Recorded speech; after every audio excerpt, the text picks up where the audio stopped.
মৃত্যুর পর কেন আয়াতুল্লাহ আলী খামেনির দেহ থেকে সকল তরল পদার্থ বের করে নেওয়া হয়, কেন আয়াতুল্লাহ আলী খামেনির দেহে মোম দেওয়া হয়, আর কেনই বা এই ১২৫ দিন তাকে মাটির নিচে রাখা হয়। দর্শক, আমরা জানবো আয়াতুল্লাহ আলী খামেনিকে এই ১২৫ দিন কিভাবে অক্ষত রাখা হয়েছে তারই বিস্তারিত। এ বিষয়ে আপনাদের কোনো মতামত থাকলে আমাদের জানাতে ভুলবেন না। দর্শক, মৃত্যুর পর কেটে গেছে দীর্ঘ ৪ মাস।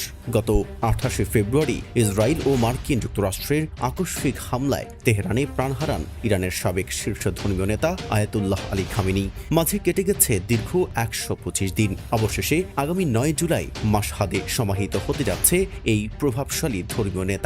কিন্তু এই দীর্ঘ ১২৫ দিন ধরে তার মৃতদেহ কিভাবে এত নিখুঁত আর অক্ষত থাকলো, এতদিন ঠিক কোথায় এবং কিভাবে রাখা হয়েছিল খামেনির মরদেহ, বিশ্বজুড়ে এই তীব্র কৌতূহলের রহস্য এবার নিজেরাই ফাঁস করেছে ইরানের বিজ্ঞানী ও গবেষকরা। ইরানের চিকিৎসকরা জানিয়েছেন, খামেনির দেহকে পচন থেকে বাঁচাতে ব্যবহার করা হয়েছিল অত্যন্ত আধুনিক এমবামিং বা রাসায়নিক সংরক্ষণ পদ্ধতি।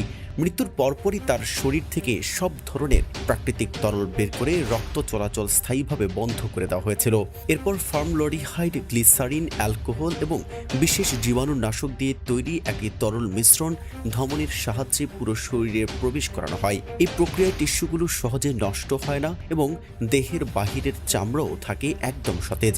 এই বৈজ্ঞানিক ধাপ শেষে তেহরানের এক কড়া নিরাপত্তা বেষ্টিত ভূগর্ভস্থ সামরিক চিকিৎসা কেন্দ্রে তার মরদেহ হস্তান্তর করা হয়। সেখানে একটি বায়ুরোধী বা এয়ারটাইট ক্রায়োজেনিক ভল্টে অত্যন্ত সুরক্ষায় রাখা হয়েছিল মৃতদেহটি। এই বিশেষ ক্রায়োজেনিক ভল্টের তাপমাত্রা সবসময় 0 থেকে 2 ডিগ্রি সেলসিয়াসের মধ্যে রাখা হতো, যা কোনো ধরনের ব্যাকটেরিয়ার আক্রমণ বা মরদেহ পচন ধরতে দেয়নি। এমনকি ত্বকের মসৃণতা ও আর্দ্রতা ধরে রাখতে চিকিৎসকরা নিয়মিত মোম ও সিলিকন মিশ্রিত বিশেষ ধরনের ক্রিম ব্যবহার করতেন।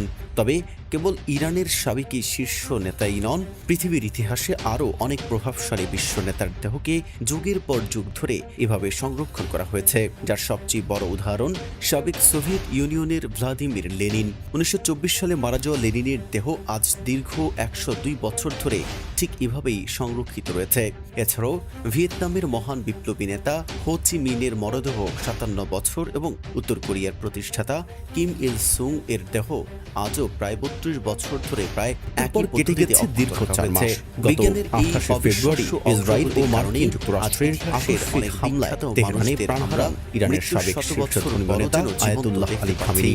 মাঝে কেটে গেছে দীর্ঘ ১২৫ দিন। অবশেষে আগামী ৯ জুলাই মাশহাদে সমাহিত হতে যাচ্ছে এই প্রভাবশালী ধর্মীয় নেতা। এত নিখুঁত আর অক্ষত থাকলো, এতদিন ঠিক কোথায় এবং কিভাবে রাখা হয়েছিল খামেনির মরদেহ, বিশ্বজুড়ে এই তীব্র কৌতূহলের রহস্য এবার নিজেরাই ফাঁস করেছে